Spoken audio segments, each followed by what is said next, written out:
Good afternoon. I want to speak today to the unfolding situation in Afghanistan, the developments that have taken place in the last week, and the steps we're taking to address the rapidly evolving events.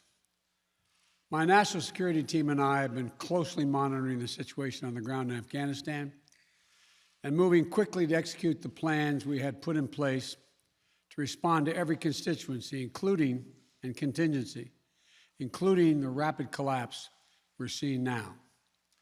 I'll speak more in a moment about the specific steps we're taking, but I want to remind everyone how we got here and what America's interests are in Afghanistan. We went to Afghanistan almost 20 years ago with clear goals. Get those who attacked us on September 11, 2001, and make sure al-Qaeda could not use Afghanistan as a base from which to attack us again. We did that.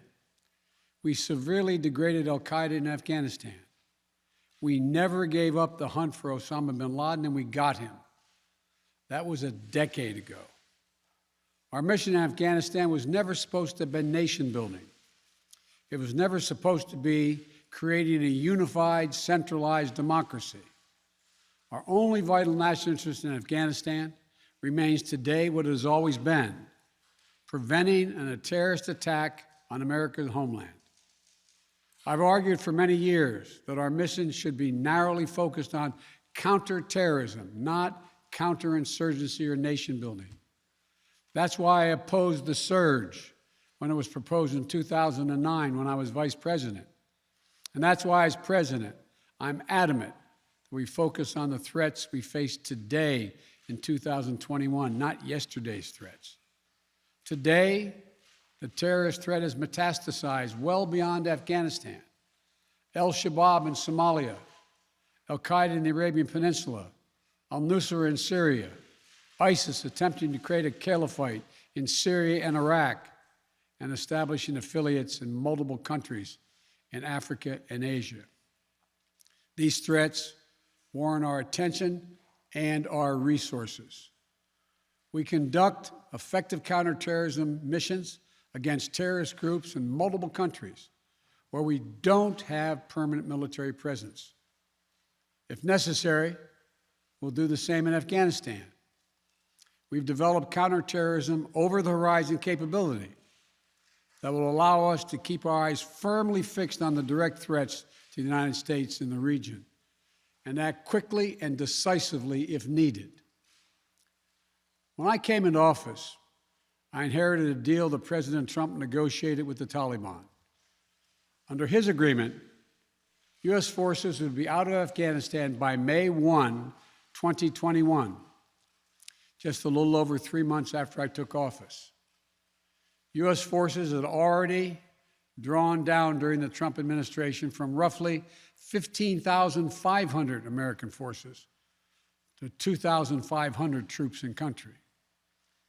And the Taliban was at its strongest militarily since 2001. The choice I had to make as your president was either to follow through on that agreement or be prepared to go back to fighting the Taliban in the middle of the spring fighting season. There would have been no ceasefire after May 1. There was no agreement protecting our forces after May 1. There was no status quo of stability without American casualties after May 1. There was only the cold reality of either following through on the agreement to withdraw our forces or escalating the conflict and sending thousands more American troops back into combat in Afghanistan, lurching into the third decade of conflict. I stand squarely behind my decision. After 20 years, I've learned the hard way that there was never a good time to withdraw U.S. forces. That's why we're still there. We were clear-eyed about the risks. We planned for every contingency, but I always promised the American people that I would be straight with you. The truth is, this did unfold more quickly than we had anticipated. So what's happened? Afghanistan political leaders gave up and fled the country. The Afghan military collapsed, sometime without trying to fight. If anything, the developments of the past week reinforced that ending U.S. military involvement in Afghanistan now was the right decision. American troops cannot and should not be fighting in a war and dying in a war that Afghan forces are not willing to fight for themselves. We spent over $1 trillion. We trained and equipped an Afghan military force with some 300,000 strong, incredibly well equipped, a force larger in size than the militaries of many of our NATO allies. We gave them every tool they could need. We paid their salaries, provided for the maintenance of their Air Force, something the Taliban doesn't have. Taliban does not have an Air Force. We provided close air support. We gave them every chance to determine their own future. What we could not provide them was the will to fight for that future. There's some very brave and capable Afghan special forces units and soldiers. But if Afghanistan is unable to mount any real resistance to the Taliban now, there is no chance that 1 year, 1 more year, 5 more years, or 20 more years of U.S. military boots on the ground would have made any difference. Here's what I believe to my core. It is wrong to order American troops to step up when Afghanistan's own armed forces would not. If the political leaders of Afghanistan were unable to come together for the good of their people, unable to negotiate for the future of their country when the chips were down, they would never have done so while U.S. troops remained in Afghanistan, bearing the brunt of the fighting for them. And our true strategic competitors, China and Russia, would love nothing more than the United States to continue to funnel billions of dollars in resources and attention into stabilizing Afghanistan indefinitely.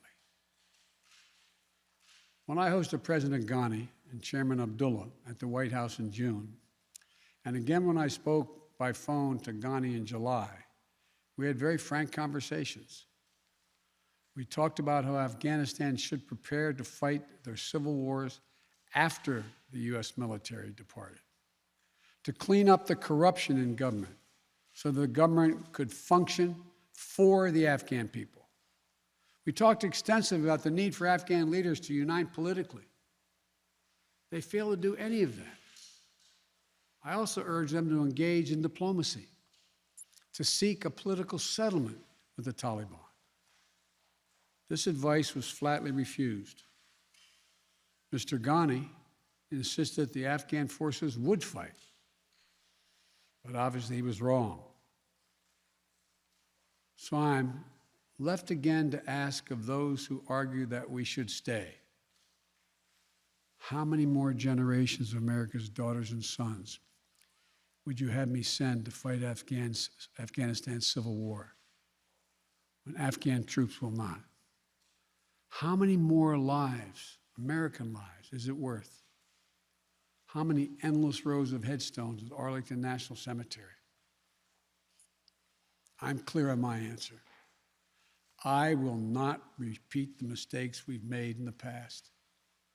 Mistake of staying and fighting indefinitely in a conflict that is not in the national interest of the United States, of doubling down on a civil war in a foreign country, of attempting to remake a country through the endless military deployments of U.S. forces. Those are the mistakes we cannot continue to repeat because we have significant vital interest in the world that we cannot afford to ignore. I also want to acknowledge how painful this is to so many of us. The scenes we're seeing in Afghanistan, they're gut-wrenching, particularly for our veterans, our diplomats, humanitarian workers, for anyone who has spent time on the ground working to support the Afghan people. for those who have lost loved ones in Afghanistan, and for Americans who have fought and served in the country, serve our country in Afghanistan. This is deeply, deeply personal. It is for me as well. I've worked on these issues as long as anyone. I've been throughout Afghanistan during this war, while the war was going on, from Kabul to Kandahar to the Kunar Valley. I've traveled there on 4 different occasions. I met with the people. I've spoken to the leaders. I spent time with our troops. And I came to understand firsthand what was and was not possible in Afghanistan. So now we're focused on what is possible. We will continue to support the Afghan people. We will lead with our diplomacy, our international influence, and our humanitarian aid. We'll continue to push for regional diplomacy and engagement to prevent violence and instability. We'll continue to speak out for the basic rights of the Afghan people, of women and girls, just as we speak out all over the world. I've been clear that human rights must be the center of our foreign policy, not the periphery. But the way to do it is not through endless military deployments. It's with our diplomacy, our economic tools, and rallying the world to join us. Well, let me lay out the current mission in Afghanistan. I was asked to authorize, and I did, 6,000 U.S. troops to deploy to Afghanistan for the purpose of assisting in the departure of U.S. and allied civilian personnel from Afghanistan, and to evacuate our Afghan allies and vulnerable Afghans to safety outside of Afghanistan. Our troops are working to secure the airfield and to ensure continued operation of both the civilian and military flights. We're taking over air traffic control. We have safely shut down our embassy and transferred our diplomats. Our diplomatic presence is now consolidated at the airport as well. Over the coming days, we intend to transport out thousands of American citizens who have been living and working in Afghanistan. We'll also continue to support the safe departure of civilian personnel, the civilian personnel of our allies who are still serving in Afghanistan. Operation Allies Refugee, which I announced back in July, has already moved 2,000 Afghans who are eligible for special immigration visas and their families to the United States. In the coming days, the U.S. military will provide assistance to move more SIV-eligible Afghans and their families out of Afghanistan. We're also expanding refugee access to cover other vulnerable Afghans who worked for our embassy. U.S. non-governmental agencies, or U.S. non-governmental organizations, and Afghans who otherwise are at great risk, in U.S. news agencies. I know there are concerns about why we did not begin evacuating Afghans civilians sooner. Part of the answer is some of the Afghans did not want to leave earlier, still hopeful for their country. And part of it because the Afghan government and its supporters discouraged us from organizing a mass exodus to avoid triggering, as they said, a crisis of confidence. American troops are performing this mission as professionally and as effectively as they always do, but it is not without risks. As we carry out this departure, we have made it clear to the Taliban, if they attack our personnel or disrupt our operation, the U.S. presence will be swift and the response will be swift and forceful. We will defend our people with devastating force if necessary. Our current military mission will be short in time, limited in scope, and focused in its objectives. Get our people and our allies as safely as quickly as possible. And once we have completed this mission, we will conclude our military withdrawal. We will end America's longest war after 20 long years of bloodshed. The events we're seeing now are sadly proof that no amount of military force would ever deliver a stable, united, secure Afghanistan, as known in history as the graveyard of empires. What's happening now could just as easily happen 5 years ago or 15 years in the future. We have to be honest. Our mission in Afghanistan is taking many missteps, made many missteps over the past 2 decades. I'm now the 4th American president to preside over war in Afghanistan, 2 Democrats and 2 Republicans. I will not pass this responsibility on to a 5th president. I will not mislead the American people by claiming that just a little more time in Afghanistan will make all the difference. Nor will I shrink from my share of responsibility for where we are today and how we must move forward from here. I am President of the United States of America, and the buck stops with me. I'm deeply saddened by the facts we now face, but I do not regret my decision to end America's warfighting in Afghanistan and maintain a laser focus on our counterterrorism missions there and other parts of the world. Our mission to degrade the terrorist threat of al-Qaeda in Afghanistan and kill Osama bin Laden was a success. Our decades-long effort to overcome centuries of history and permanently change and remake Afghanistan was not, and I wrote and believed it never could be. I cannot and will not ask our troops to fight on endlessly in another country's civil war, taking casualties, suffering life-shattering injuries, leaving families broken by grief and loss. This is not in our national security interest. It is not what the American people want. It is not what our troops, who have sacrificed so much over the past 2 decades, deserve. I made a commitment to the American people when I ran for president that I would bring America's military involvement in Afghanistan to an end. While it's been hard and messy, and yes, far from perfect, I've honored that commitment.